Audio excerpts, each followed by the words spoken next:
My stepsister bullied me my entire childhood. Years later, she showed up with 4 kids demanding I give her my house. But when she sued me to take it away, the judge said something that left her destroyed and she'll never forget. I'm 25 years old. I work as an administrative assistant at an insurance company. And honestly, I need to tell this story because I still can't believe it got this far. I mean, when I say that my stepsister Monica is a manipulative and selfish person, I'm not exaggerating even a little bit. And what happened a few months ago basically confirmed everything I always knew about her, but that my family preferred to ignore. The thing is that all of this started years ago. Like when I was 7 years old and my mom married Monica's dad. And from that very first day, literally from the moment we were introduced, Monica made it crystal clear that I wasn't welcome in her life, and that we were never, ever going to be sisters. I guess I should give a little context about how everything was before things got really bad. When my mom met my stepdad, I was like 6 years old, almost 7, and I remember that she was super happy because she had been single since my biological dad left when I was 3. My stepdad seemed like a decent guy, you know. He worked in construction, was kind to me, would buy me ice cream on weekends, stuff like that. But he had a daughter, Monica, who lived between his house and her biological mom's house because they had been divorced since Monica was really little. Monica was 8 years old when we met, only 1 year older than me, but she acted like she was an adult and like I was some kind of annoying bug that had invaded her space. The first time I saw her was at our parents' wedding. I was excited, like I was wearing a pink dress that my mom had bought me especially for the occasion, and I thought I was going to have an older sister, someone to play with and share secrets with, you know? But Monica completely ignored me during the entire ceremony. And when I tried to talk to her at the reception, she looked at me like I was trash and went to sit with her cousins. My mom told me to give her time, that she was processing her parents' divorce and the new family, but the truth is that Monica never changed, never gave me a chance. Things got worse when we officially started living together. Monica would come stay with us every 2 weeks because her mom had a job that required constant travel, and every time she was in the house, it was an absolute nightmare for me. She would hide my things, tell my stepdad that I had bothered her when it wasn't true, and basically did everything possible to make me feel miserable. One time, I don't know if this is too specific, but I remember it perfectly because it hurt me so much. She found my diary where I had written that I liked a boy from my class, and she read it out loud in front of her friends when they came to visit her. I was like 9 years old. Can you believe it? 9 years old. And I was already dealing with this kind of cruelty. At school, it was worse because we went to the same elementary school, and even though she was 1 grade above, she always found a way to make me look bad. She would tell people that I was her weird stepsister, and that my mom had trapped her dad to take his money, which is completely ridiculous because my mom worked as a nurse and earned her own money just fine. But Monica was popular. You know, she was pretty and knew how to manipulate people. So everyone believed her. I spent years feeling like a stranger in my own home and in my own school because of her. When Monica turned 13, she basically begged her dad to let her live with her biological mom full-time. I remember there was a huge argument in the house because my stepdad didn't want to, like he felt like she was rejecting him, but Monica insisted and insisted until he finally gave in. Honestly, it was a relief for me when she left. I could finally breathe in my own house without feeling like someone was constantly judging me or looking for ways to ruin my day. My mom and stepdad had 2 more kids together during those years, my younger siblings, and for the first time I felt like we had a normal family, or something close to that. But then, when Monica was 16 years old, she got pregnant, and not only that, but the baby's father basically disappeared as soon as he found out. So Monica had no choice but to move back in with her dad, because her biological mom told her she couldn't support a baby in her house. I was 15 at the time and was already in high school, focused on my studies and trying to get good grades so I could go to college and eventually get out of there. When Monica came back pregnant, I thought, well, maybe this has matured her a bit. Maybe now it's going to be different. But no, it was exactly the same as before, only worse because now she had a baby on the way and used that as an excuse to be even more demanding and horrible. When the baby was born, a beautiful girl named Emma, Monica literally wouldn't let me even get close.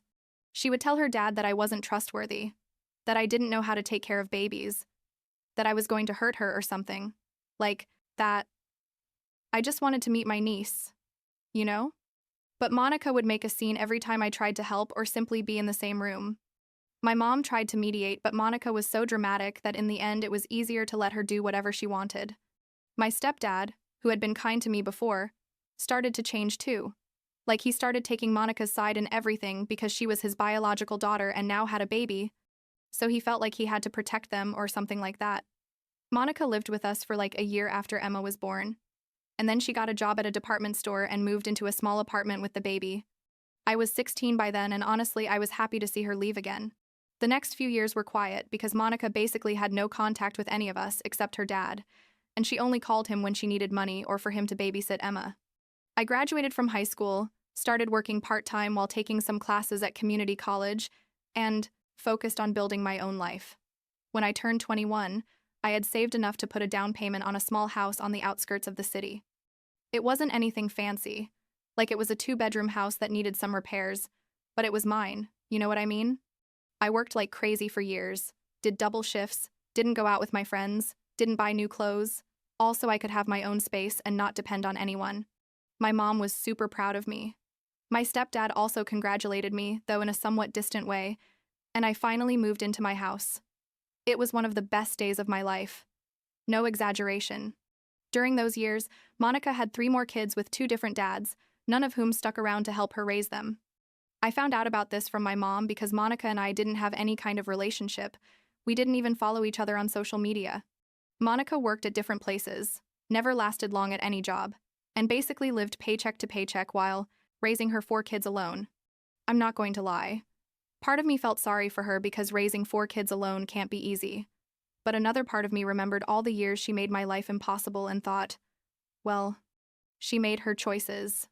Everything exploded like 8 months ago. One normal day, I was at my house watching Netflix after work, and my mom called me. She sounded super stressed, like I could hear Monica's kids screaming in the background, and she told me that Monica had lost her job and couldn't pay her rent, so the landlord was evicting her. My mom explained that Monica and the 4 kids had temporarily moved in with her and my stepdad, but that their house was too small for so many people, especially because my younger siblings still lived there too. And then my mom asked me, like very cautiously, if Monica and the kids could stay with me for a while until Monica found another job and could get another place. I was completely shocked. Honestly, I told my mom no, that definitely not, that Monica was never a sister to me and that I didn't owe her anything. My mom tried to make me feel guilty, saying things like, they're your nieces and nephews, they're family, they need help. But I stood firm. I explained to her that I worked really hard for that house, that it was my sanctuary, and that I wasn't going to let Monica, of all people, invade my space after how she treated me for years. My mom got sad but said she understood, and I thought that was the end of the conversation. But oh no, Monica wasn't going to leave it at that. Like 2 days later, I got a call from a number I didn't recognize. I answered, and it was Monica. And before I could even say hello, she started yelling at me. She told me I was selfish, that I had a 2-bedroom house completely empty, while she and her kids had nowhere to live, and that the least I could do was let them stay there. I told her no, that my answer was no, and it was always going to be no. Then Monica changed tactics and started crying, saying that her kids were going to end up on the street, that I had the opportunity to help them and I was choosing to be cruel. I told her that she never considered me family when we were kids, that she made my life impossible for years, and that now she couldn't just show up and expect me to save her. Monica got even angrier and told me something that still makes me mad when I remember it. She told me that I should move into a smaller apartment and give her my house for her and her kids because they needed it more than I did. That I was just one person, and she had 4 kids to support. That it was my responsibility as the sister with resources to help the family. She literally told me to move out of my own house, the house I worked years to buy. I told her she was completely crazy if she thought that was going to happen, and I hung up on her. I was shaking with rage, like I couldn't believe her audacity. I thought that would be enough for her to get the right into message.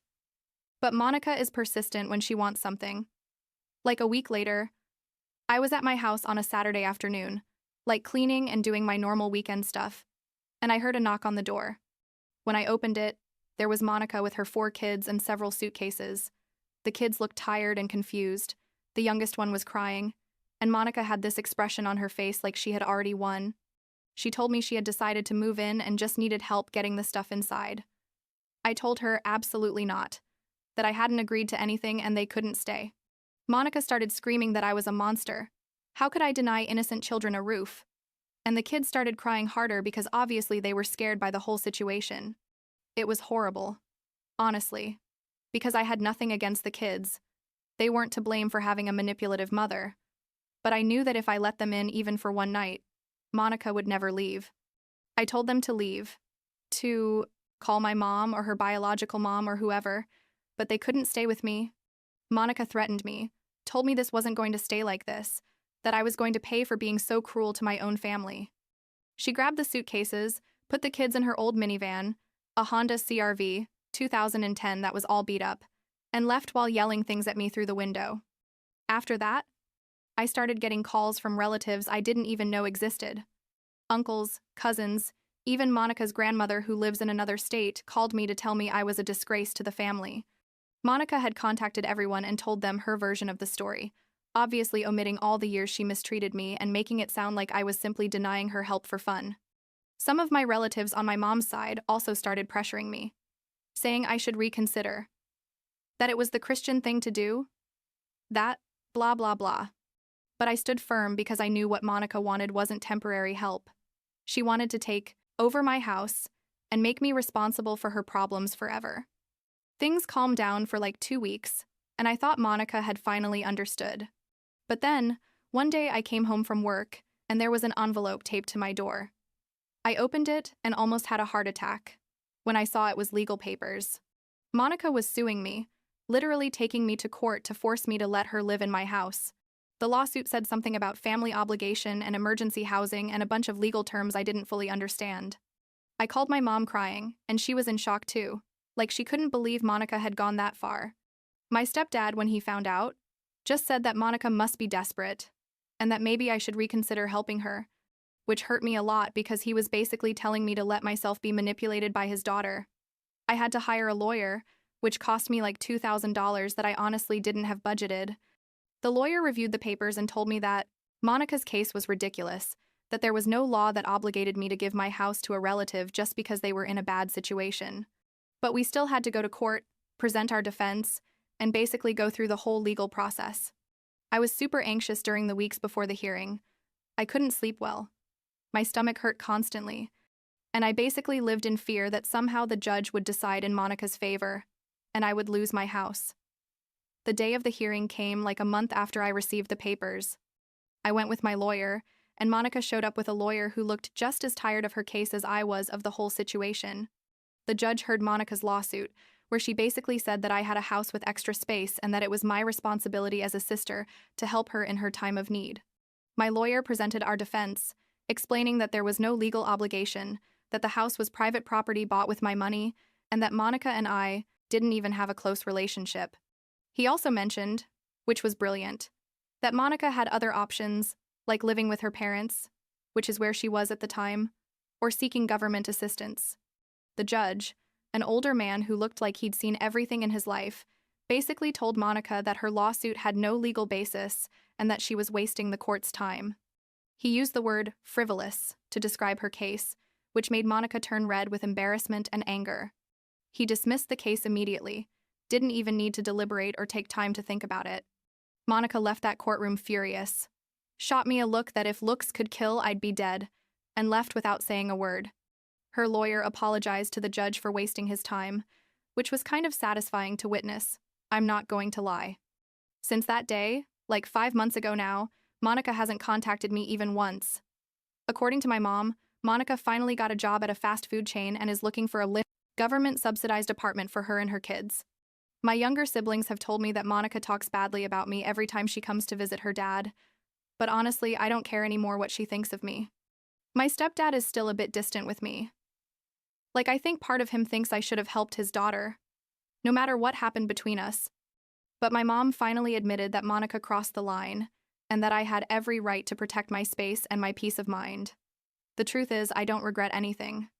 I know there are people who think I was cruel, that I should have thought about the kids, that family is the most important thing. But those years of abuse and rejection when I was a kid don't disappear just because Monica now needs something from me. She never treated me like family, so why should I treat her like that now? I worked too hard for what I have to let it go, just because someone who made my life impossible for years now wants to take advantage of me. And the legal case thing, like that just confirmed that Monica really believed she could manipulate the system to get her way, that somehow a judge was going to force me to hand over my house to her. That woman's audacity has no limits. Seriously. Now, I'm focused on my life, on my work, and on eventually remodeling my kitchen, because it's pretty old. I still see my mom regularly and my younger siblings, but I've accepted that my relationship with my stepdad probably will never be what it was before. And as for Monica, I don't know where she is exactly right now or what she's doing with her life, and honestly, I prefer to keep it that way. Some people never change, and Monica is definitely one of those people. I hope her kids are okay, and that she finally learns to be responsible for her own decisions, instead of expecting others to constantly rescue her. But that's no longer my problem, or my responsibility. I did what I had to do to protect myself, and that's enough for me.